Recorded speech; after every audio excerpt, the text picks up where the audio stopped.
Good. That's cool. They haven't reached out to you about the White House, have they? I know you're not going to fight again. That sounds like the kind I'm of not show where fighting they at the would White call, they would, House. I mean, after Mike Tyson being the biggest fight of the year, you can never say never, but I ain't fighting at the White House. tell us why, because, Because what? Finish that sentence. no, I want you to tell me why you're not going to do it. If you would, even if offered. Even if offered, Yeah.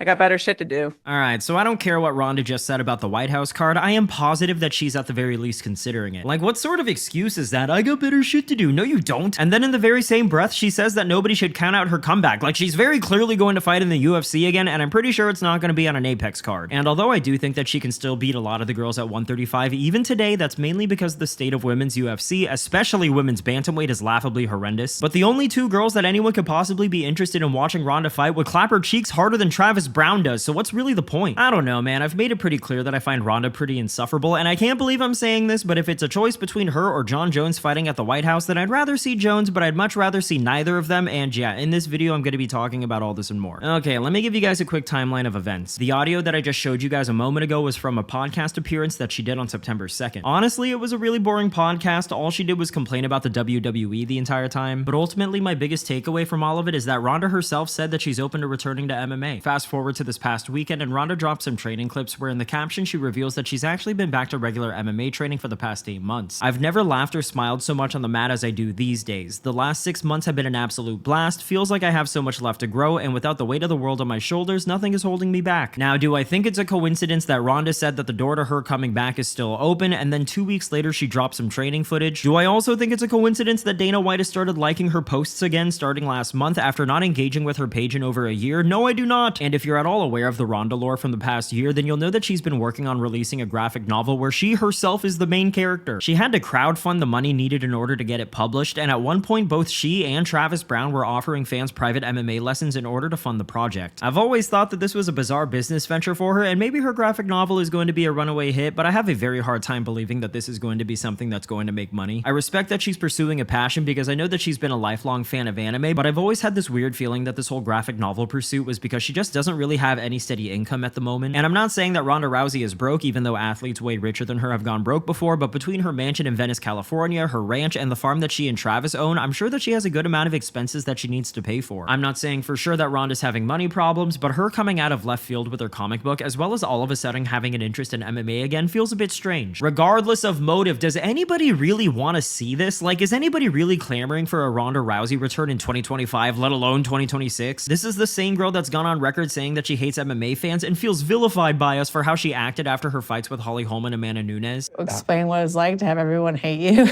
Fraud, and I was hype, and I was exposed, and I was never anything, and just lucky, and all of these things, and that I wasn't gracious or a good loser, or, I feel like I'm really vilified. This is the same girl that went to the WWE and made huge waves early on, but by the end of her time there, she made pro wrestling fans turn against her because of her diva antics. Sounds pretty familiar, doesn't it? Even after she left the WWE for good, she's done multiple interviews discrediting pro wrestling by revealing that all of it is fake and scripted. Yeah, no shit. Everybody, WWE Universe included. I meant that I'm going to disrespect the sport that they all love so much. Oh, don't break kayfabe, Ronda. Wrestling's, it's scripted. It's made up. It's not real.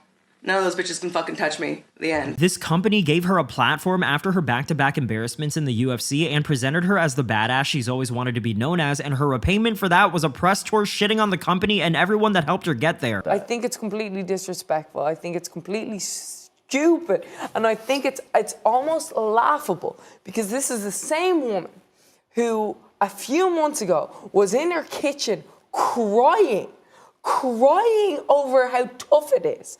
And she is on a part-time schedule for 4 months, came in, was handed everything, made her debut at WrestleMania, having never earned her way into this business. Yes, she earned it in a different business, but that's like somebody from basketball showing up in the NFL and expecting to be the quarterback.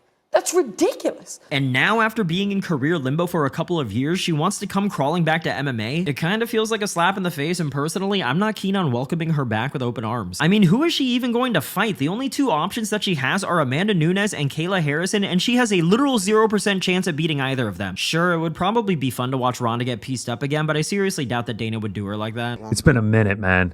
We're coming up on a decade of her having not fought competitively, but like you guys mentioned, she's a legend. Women's MMA isn't where it's at without her. So if she did want to make a return, the UFC would welcome her back with open arms. And a huge benefit is that division's pretty shallow, like really bad. It's as bad as it's ever been. She could hop into there pretty easily and get a decent matchup and look pretty good. Even you don't need a B side either. You can put her in there against anyone and people will be interested. I actually disagree with this take quite a bit. If you're throwing Ronda in there against Juliana Pena or Raquel Pennington in 2026, I do not think that's going to be all that interesting of a fight. Ronda's been out of the game for way too long to have anywhere close to the star power that she did when she was in her prime. Sure, when Ronda was on top of the world, she would sell crazy pay-per-view numbers even though she was fighting cans like Alexis Davis and Betch Correia, but that was a long time ago and her public image is not at all what it used to be. And on that note, if Dana's really trying to get Ronda to fight at the White House, which I absolutely think he is, this guy must really be getting desperate to find a headliner that isn't Jon Jones. I mean, the only fight that we know for sure is going to be on the card is Conor McGregor versus Michael Chandler, which, my god, how long have we been hearing about this fight now at this point? We've been talking about Conor versus Mike longer than we've been talking about Tom versus Jon. In a UFC career where this guy has continually failed upwards, he once again gets another undeserved opportunity to fall into his lap. Chandler's lost his last 3 fights in a row, and as punishment, he's going to make the most money he's ever made in his entire life, assuming Conor actually gets into the ring. But my point is, seeing as this fight has no title implications, I just can't see Dana putting these guys as the main event. It's probably going to be the co-main. And honestly, I hate the idea of Ronda being in the main event even more, because that means she'd be getting an immediate title shot after not having fought for a decade, and that would be absolutely unacceptable. Obviously, that leaves the main event open, and I guess they could try and make Ilia Topuria versus Islam Makhachev happen, but would it not feel weird to have a White House main event where neither guy is American? I hate to say it, I really do, but it kind of does make the most sense to have Tom Aspinall versus Jon Jones be the headliner. It's a heavyweight title fight, and of course they can lean into the whole England versus USA aspect of it all. He tells anyone that'll listen, even last week he was at the Grammys or some shit like that, and